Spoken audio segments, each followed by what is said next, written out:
नमस्कार, आप देख रहे हैं न्यूज 24 में आपके साथ पूजा राठौर शर्मा। महाराष्ट्र में सीएम फेस को लेकर पिछले 5 दिनों से घमासान नॉन स्टॉप जारी है।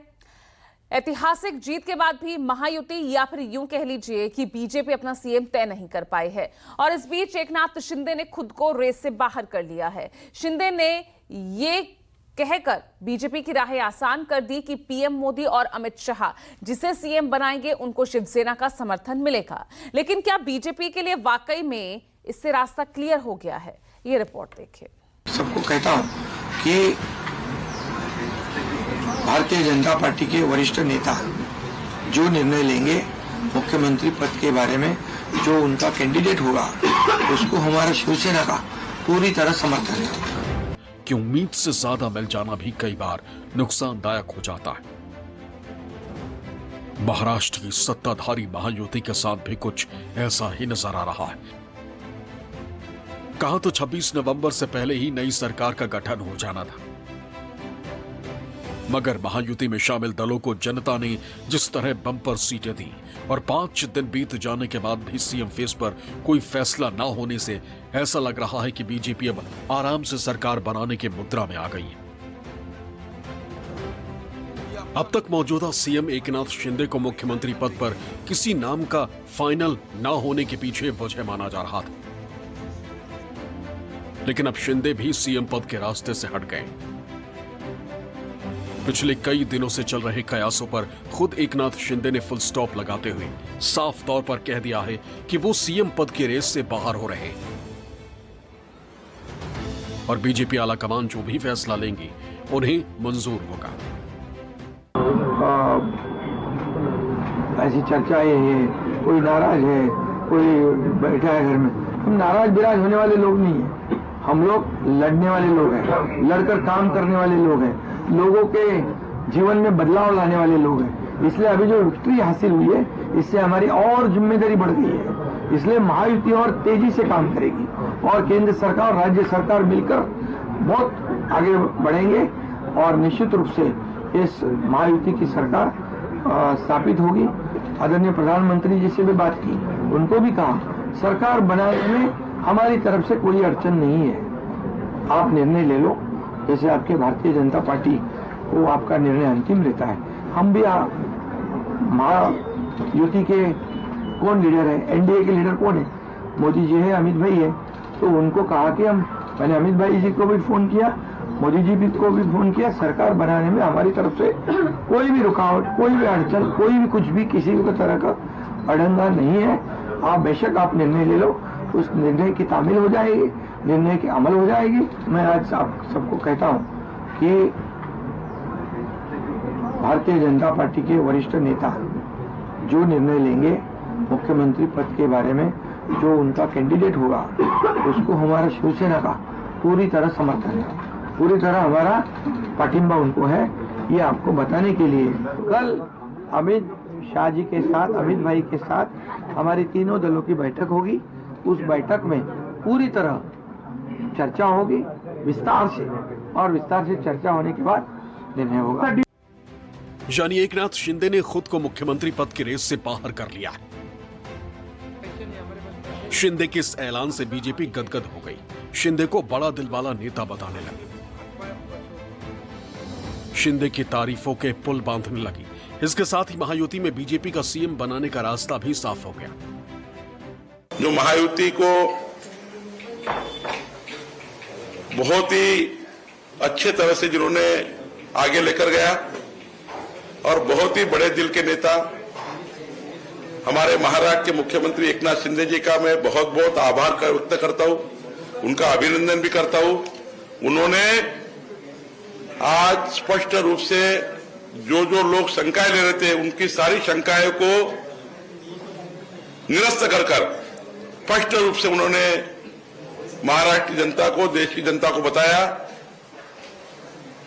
कि महाराष्ट्र की सरकार के बारे में, महाराष्ट्र के मुख्यमंत्री के बारे में जो भी निर्णय करेंगे वो माननीय प्रधानमंत्री नरेंद्र मोदी जी, हमारे अमित भाई और हमारा केंद्रीय नेतृत्व निर्णय करेगा।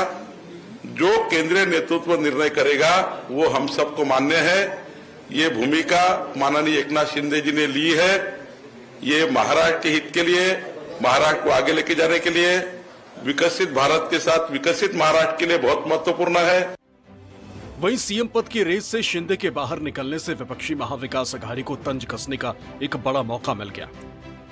लीडरशिप जो है वो क्या चीज है, वो एकनाथ शिंदे जी को समझ नहीं। क्या आज तक के जो उनके आकाओं का जो निर्णय रहा है बीजेपी के, वो जो राज्य में मध्य प्रदेश हो, छत्तीसगढ़ हो, कई राज्यों का उदाहरण दे सकते कि चेहरे जो थे वो गायब कर दिए।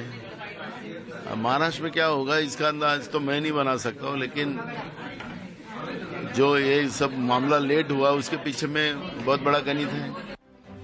उधर अजित पवार पहले से ही सीएम की रेस से अलग है। अजित कैंप की एनसीपी ने पहले ही बीजेपी के सीएम को अपना समर्थन देने का ऐलान कर चुकी। अब ऐसे में फैसला बीजेपी को लेना है, क्योंकि बीजेपी प्रदेश में हुए चुनाव में सबसे बड़ी पार्टी बनकर उभरी है। अपने दम पर बीजेपी ने 132 सीटें जीती है, जो बहुमत के काफी करीब है। ऐसे में गेंद बीजेपी के पाले में आ गया है, लेकिन बीजेपी ने मुख्यमंत्री पद को लेकर अब तक कोई फैसला नहीं लिया है, जिससे सीएम पद का मामला और उलझ गया है। जानकारी के मुताबिक अब गुरुवार को महायुति के तीनों दल के नेता दिल्ली में बीजेपी के शीर्ष नेतृत्व के साथ बैठक करेंगे और इसी बैठक में सीएम के नाम पर फाइनल मुहर लगेगी। हमारी महायुति में कभी भी कोई एक दूसरे के प्रति अलग मत ये रहा नहीं है। हमने हमेशा साथ में बैठकर निर्णय किए हैं और चुनाव से पहले भी हमने कहा था कि चुनाव के बाद साथ में बैठकर निर्णय करेंगे। कुछ लोगों के मन में जो शंकाएं थी उनको दूर करने का काम सम्माननीय एकनाथ शिंदे जी ने किया है। जल्द ही हम हमारे नेताओं के साथ बैठेंगे और उचित निर्णय करेंगे। कब तक सरकार बन जाएगी? राह देखिए थोड़ी। एकंदरीतच उद्या आम्ही तिघही जण दिल्लीला जाणार आहोत।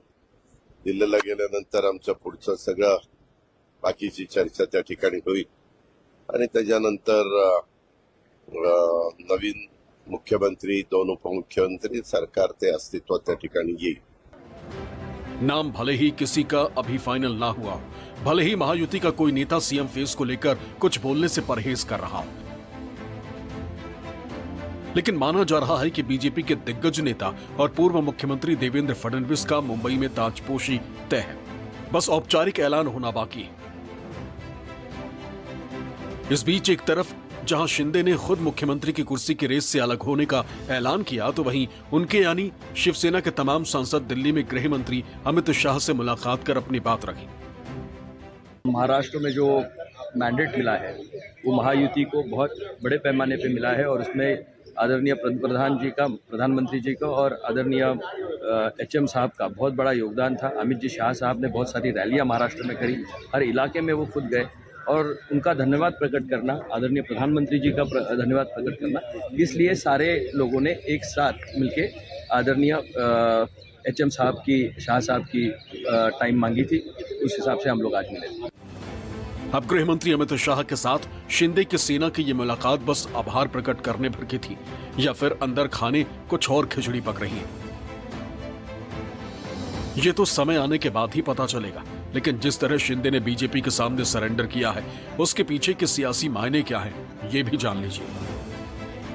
एकनाथ शिंदे की मजबूरी है कि उनको ऐसा बयान देना पड़ रहा है। हालांकि वो मौजूदा मुख्यमंत्री हैं और ये महायुति का पूरा जो चुनाव का जो पूरा चेहरा अगर बनाकर किसी को पेश किया गया है तो एकनाथ शिंदे को ही पेश किया गया है।